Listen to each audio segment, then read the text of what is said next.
How are you? I am well. It's How are me, you? Sue Dunton, Royal LePage Performance Realty, on a beautiful Easter Saturday weekend. And I'm Dan Moloughney, broker of record with Ottawa Urban Realty. And we're here to chat about real estate. Always fun. Always fun. So, Sue, what are you seeing in the market in the last week? You know, I'm surprised. We're still seeing sales, lots of new listings. I think different paces in different parts of the region for sure. I appreciated chatting with you about your stats, what's happening overall. Do you want, I'll just share them.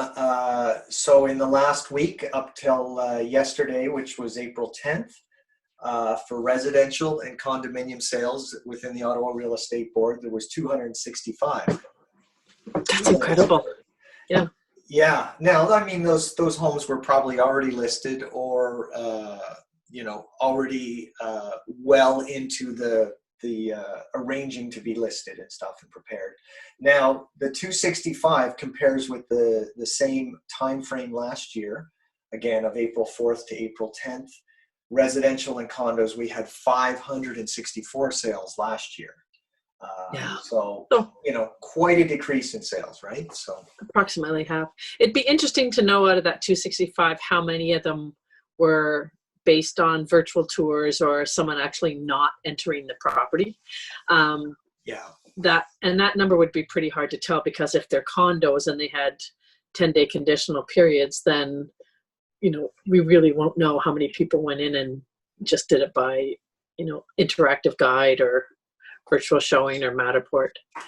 Yeah, I would think, I like we talked about last time, you've sold homes where the buyer didn't actually visit the home physically, and I have at least once, but I'm going to suggest that even in this situation, most of those people had visited the home.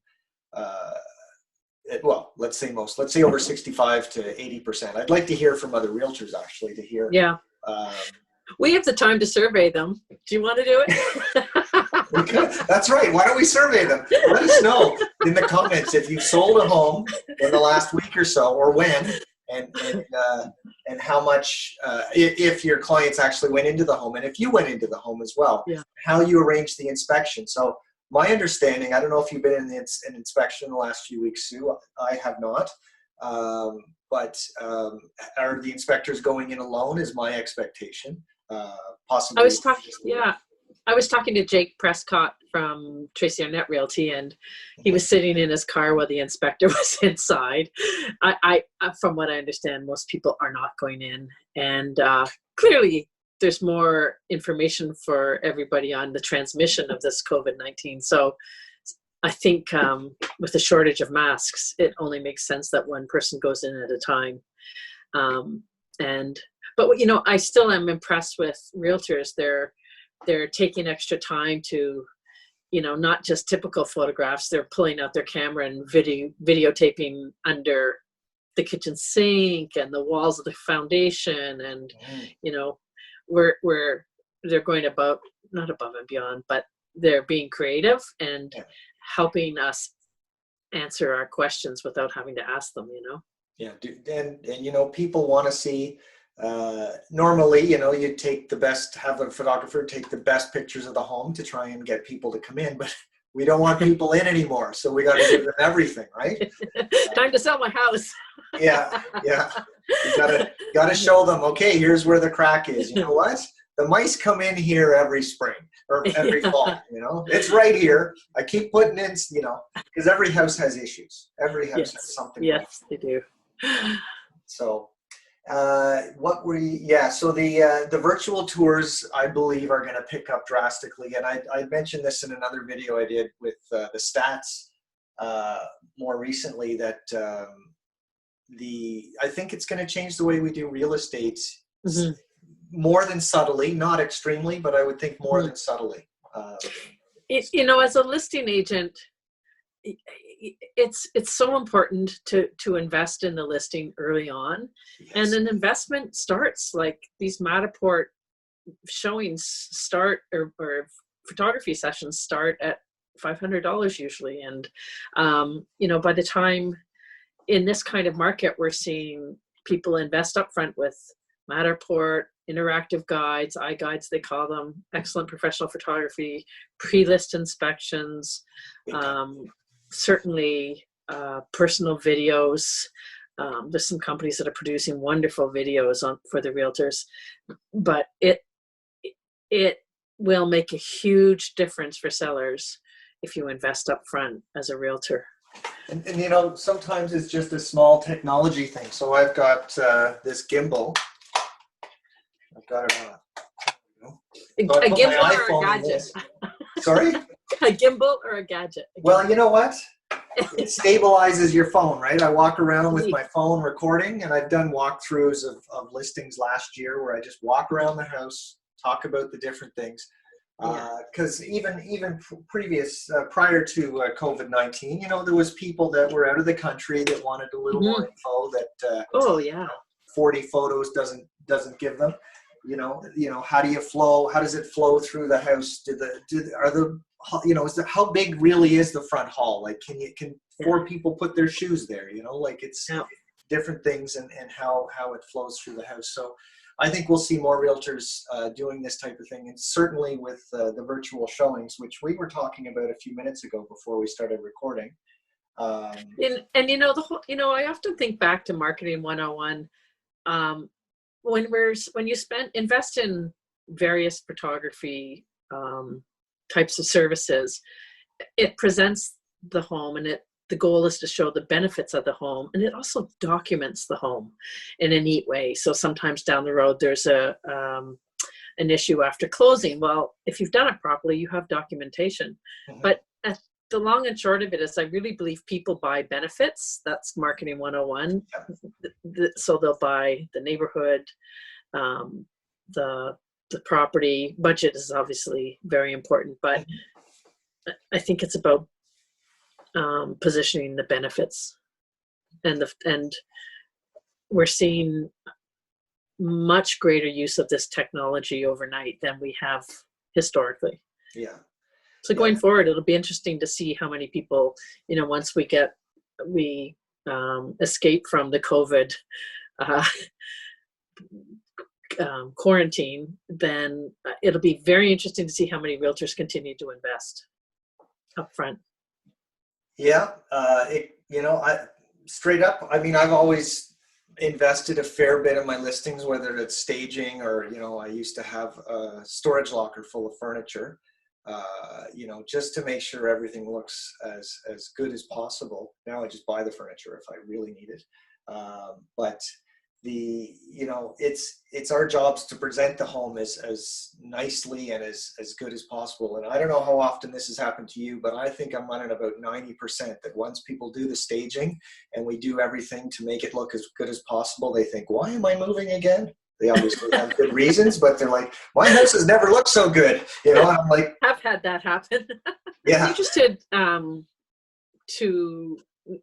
look at MLS and the stats, and to see that, the $1 million price point in early April has dropped off drastically. I mean, it was approximately 4 times the number of sales as it is this past sort of beginning of April.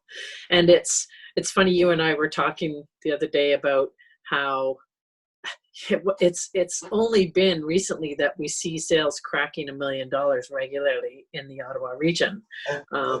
It's a relatively new phenomenon in the last year or so. We tended only to see those prices in Glebe, Ottawa South, and Rockcliffe, Westboro, but we're seeing big numbers. Canada North, the whole region has changed. Yeah, well, that's what, upwards of 20% appreciation plus or minus does, right? Yeah. It's not that long ago, 400,000 got you a really nice house that needed a little bit of work right downtown.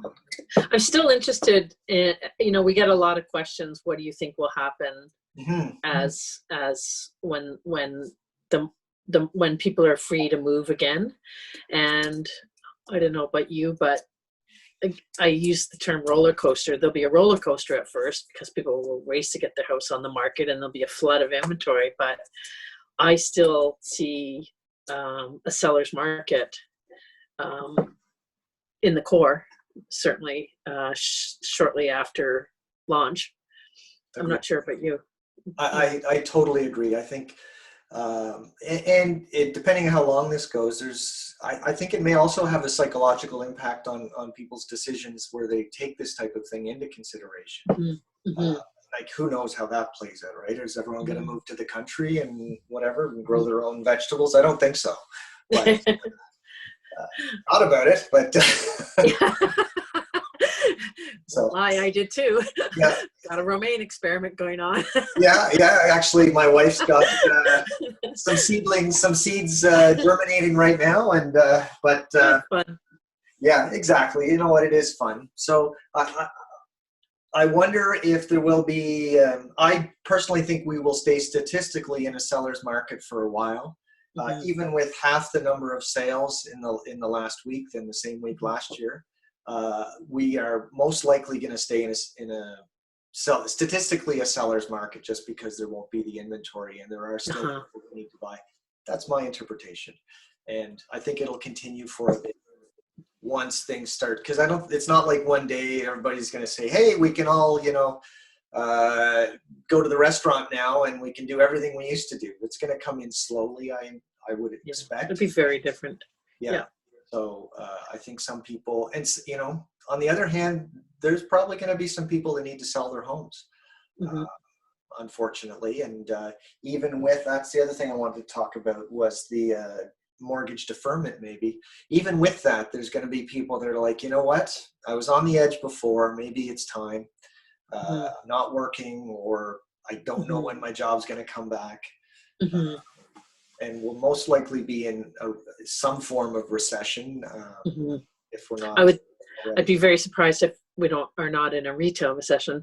I know a few years ago, post-Conservative, around when Conservative government was in power in Canada, and there had been a huge government downsizing. And it largely affected Ottawa, but where we saw prices flatten a little bit. But what people, I don't think, realized was we had a very large retail recession at that time in the city of Ottawa, and companies like Subways, like QSR type reports, quick sales reports, showed a huge decline in sales, and it took quite a while for that to come back. We just never talked about it in the media. I'm not in the media, but the media tended to underreport it because there was so much talk about light rail, and then of course along comes an election, so it steals all the thunder for all of the media. But that being said, I think we're going to see, I hope these mom and pop shops can make it, but it will be a struggle, and I think that's where we'll see transitions have to occur in real estate. Yeah. Okay. I'll throw in my 2 cents on that. I think some of the I am incredibly impressed with how quickly and the help was organized, and it's come through for the deferments, for the I forget the name, CIRA or CERB, I can't remember the government. CERB. But then I look at the other one that's for small business. You need to show $50,000 of salary in 2019, and that eliminates so many small businesses that may or may not still have to pay their rent, even if they can. And I don't know the stats on commercial lease. It's the commercial lease. The malls, the franchises in the malls and the street fronts. Oh, they're paying big rent leases, so it's certainly tough for them. I don't know. It's hard to watch, and I certainly think about people who are in difficult circumstances right now. What we forget is, although it's a world pandemic, it's a government-controlled economic slowdown. And so hopefully there can be a government controlled economic speed up in the recovery phase, you know, and hopefully there's just not too many, hopefully there's more winners than losers, I guess is the best way I can say it. So the March sales came out for, the March sales report came out, and I'll go into that. I'll start it off if you want. I did a video on it earlier in the week, but basically our prices are still up. Our sales in the last week are down, but March was not down much. Where is it? Here we go.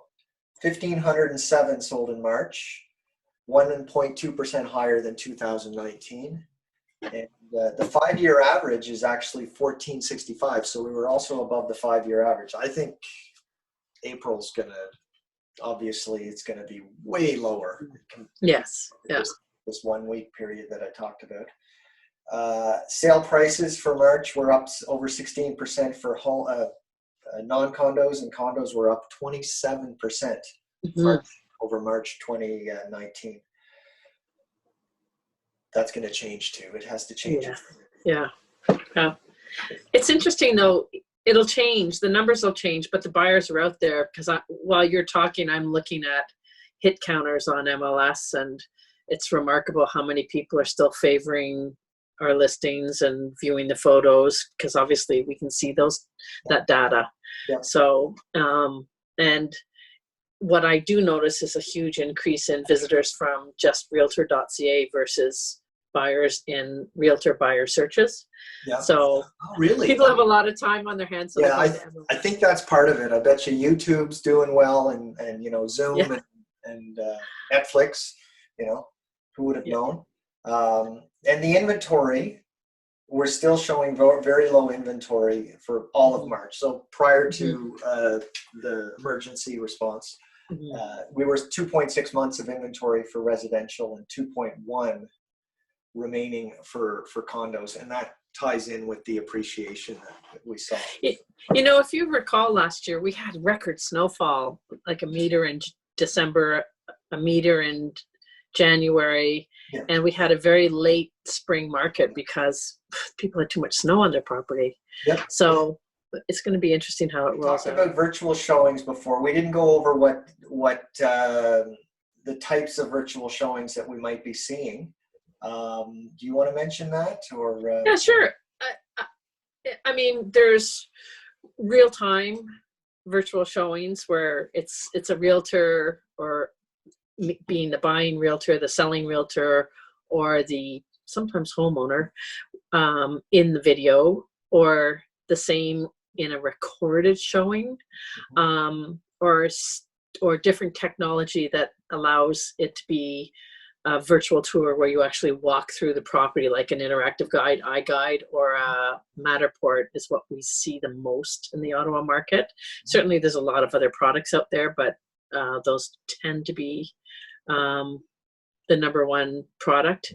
And I know there's different cameras now realtors are using where they're actually, it's a real-time showing or recorded showing. They're walking through, but it gives more of a 3D feel from the lens. And not just fisheye, but more 3D. Yeah. Okay. Yeah. But we're, again, I think for certain properties, it really makes a difference to invest in a professional conducting that tour versus handheld iPhone, because certainly sellers want to see their property presented properly. Yeah, I would also think that it might depend also the type of property. Like, for instance, if you're showing a 100-year-old home, that's 100 years of people doing good or bad things, repairs and whatnot to the home, versus a 10-year-old builder home. Right. Yeah. May or may not have more wear, but still, generally, if there was drywall pops, they were already fixed, and the walls are often straight. And you know, I have to qualify it with availability again. Like, Yeah. people have to sign health declarations before they go into the properties, and that's the building inspector, the photography person, the realtor, if there's a client or homeowner, they have to sign to protect everyone. So certainly, if real estate can happen, there's steps in place and protocol to make sure everyone is respecting our emergency direction. Yeah, I think probably we should put a disclaimer here that we're not suggesting that people should put their home on the market right now. No, except certainly, yeah. There are people that need to, or buy a home. Again, there are people that need to. Yeah. But Certainly, yeah, I agree. Most of the realtors I've spoken to we're enjoying the time at home with family. It's because this time of year we're not home much. No, it's true. You know, so it's weird. Like this, it feels like November, but it looks like April, right? You know. Yeah. As far as being a realtor in Ottawa right now. Okay, so was there anything else we were going to chat about today, Sue?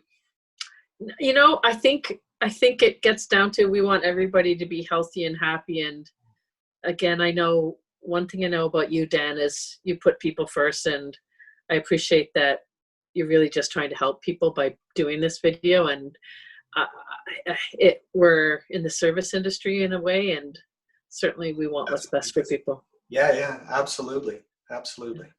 Okay, well, it was nice chatting with you, and perhaps we'll chat again soon. And thank you for watching.